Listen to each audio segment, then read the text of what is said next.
نے ہم سب کو آقا کریم علیہ السلام کا میلاد منانے کی توفیق عطا فرمائی۔ اللہ کی بارگاہ میں دعا ہے کہ مولا تعالی ہم سب کا یہاں جمع ہو کر واعظ و نصیحت، نعت و تقریر اپنی بارگاہ میں اپنے حبیب کے وسیلے سے قبول و منظور عطا فرمائی۔ درود شریف کی بڑی بصیرت ہے۔ اللہ تبارک و تعالی نے اپنے حبیب علیہ السلام پر درود بھیجنے کی بہت بڑی فضیلت بیان کی ہے۔ میں چند منٹ کے لیے آپ حضرات کے سامنے حاضر ہوا ہوں، پھر رخصت ہو جاؤں گا۔ اللہ تبارک و تعالی نے آسمان پر وہ فرشتے رکھے ہیں جو صرف حضور علیہ السلام پر درود بھیجتے رہتے ہیں۔ آؤ میں آپ کو بتا دوں کہ جنگ بدر ہے، عجائب الخلائق کے اندر موجود کہ جنگ بدر ہے۔ اللہ تبارک و تعالی نے اپنے حبیب علیہ السلام سے وعدہ فرما لیا کہ اے میرے حبیب، میں جنگ بدر میں فرشتے بھیجوں گا۔ اے میرے حبیب، تو نے پریشان نہیں ہونا، تو نے ٹینشن نہیں لینی۔ اللہ تبارک و تعالی نے حضرت جبریل علیہ السلام کو حکم دیا، جبریل جا میرے نبی کی بارگاہ میں فرشتے لے کر جا۔ حضرت جبریل علیہ السلام آسمانوں پر جاتے ہیں، دیکھتے ہیں کہ ہر فرشتہ اللہ تبارک و تعالی کی بارگاہ میں سروا سجود ہے، اللہ تبارک و تعالی کی بارگاہ میں جھکا ہوا ہے، اپنے اپنے طور طریقے سے اللہ تبارک و تعالی کی عبادت کر رہا ہے۔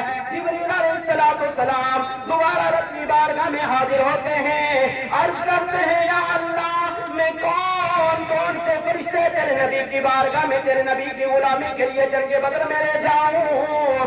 اللہ نے فرمایا جبریل، او فرشتے میرے نبی کی بارگاہ میں لے کر چلا جا، اور جنہوں نے جب سے پیدا ہوئے سوائے میرے رسول کے درود کے اور کچھ پڑھا ہی نہیں۔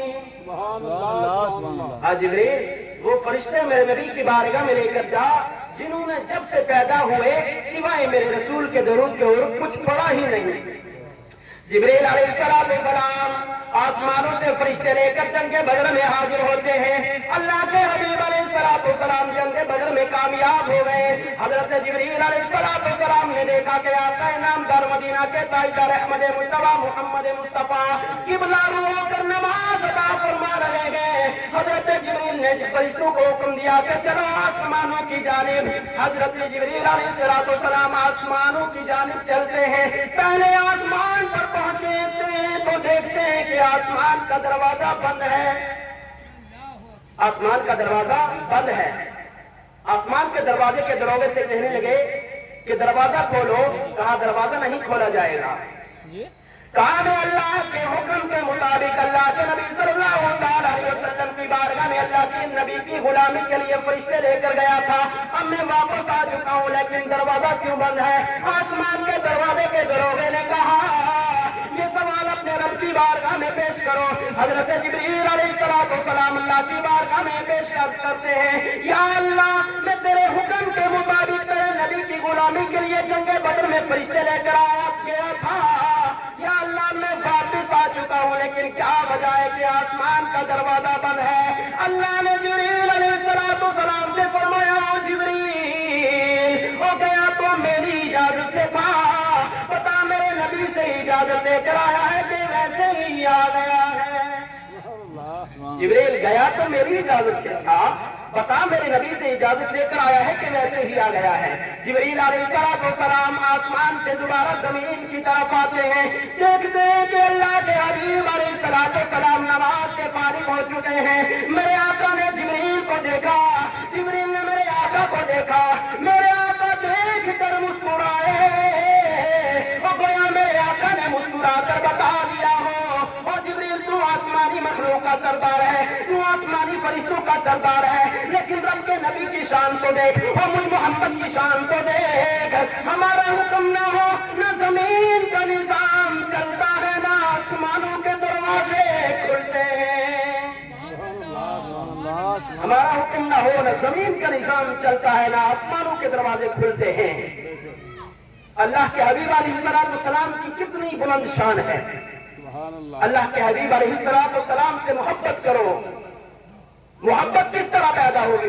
محدث دہلوی فرماتے ہیں کہ دلوں میں اگر عشق رسول پیدا کرنا ہے تو لوگوں کو یہ واضح و نصیحت کرو کہ حضور علیہ السلام پر درود کی کثرت کیجیے۔ خدا کی عزت کی قسم، جن کے دلوں میں درود کا نور آ جاتا ہے وہاں درندگی نہیں آتی، جن کے دلوں میں درود کا نور آتا ہے وہاں بے حیائی نہیں آتی، جن کے دلوں میں درود کا نور آ جاتا ہے وہاں منافقت نہیں آتی۔ ہزار بیماری کا حل میرے نبی کے درود کے اندر موجود ہے،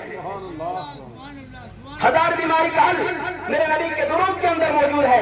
اس لیے ہم نے آقا کریم علیہ السلام سے محبت کرنی ہے، محبت کا اظہار کرنا ہے، وہ محبت جس طرح صحابہ نے کی، جس طرح صحابہ کرام رضی اللہ تعالی عنہم اجمعین اپنے نبی پاک علیہ السلام سے محبت کرتے تھے، ہمیں بھی اسی طرح اپنے آقا کریم علیہ السلام سے محبت کرنی ہے۔ اور میں آپ کو بتا دوں صحابہ کس طرح نبی پاک علیہ السلام سے محبت کرتے تھے۔ جب وہ حضور علیہ السلام سے محبت کرتے تھے وہ اپنے ماں باپ کو نہیں دیکھتے تھے، وہ اپنے عزیز و غریب کو نہیں دیکھتے تھے، اپنے بہن بھائیوں کو نہیں دیکھتے تھے۔ اگر باپ بھی نبی کی گستاخی کر دیتا تھا تو باپ کا سر تن سے جدا کر دیا جاتا تھا۔ حضرت عبداللہ بن جبیر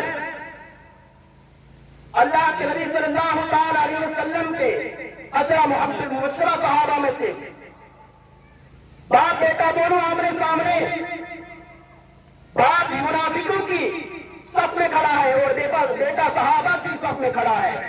باپ بیٹا دونوں آمنے سامنے، بیٹے نے باپ سے کہا میرے باپ تو میرا باپ ہے، میرے نبی کے خلاف زبان نہیں کھولنا، میرے نبی کے خلاف بک نہیں کرنا، میرے نبی کے خلاف برا بھلا نہیں کہنا۔ باپ سنایا معاذ اللہ، باپ نے اللہ کے نبی صلی اللہ علیہ وسلم کی گستاخی کر دی۔ بیٹے کو غصہ آیا، تلوار نکالی، اپنے ہی باپ کا سر تن سے جدا کر دیا۔ سر تن سے جدا کرنے کے بعد اللہ کے حبیب علیہ السلام کی بارگاہ میں سر کو حاضر کیا جاتا ہے۔ اللہ کے حبیب علیہ السلام پوچھتے ہو میرے جانشار صحابی یہ کس کا سر ہے؟ کہا یا رسول اللہ میرا سگا باپ ہے۔ کہا باپ کو بھی کوئی قتل کرتا ہے کیا؟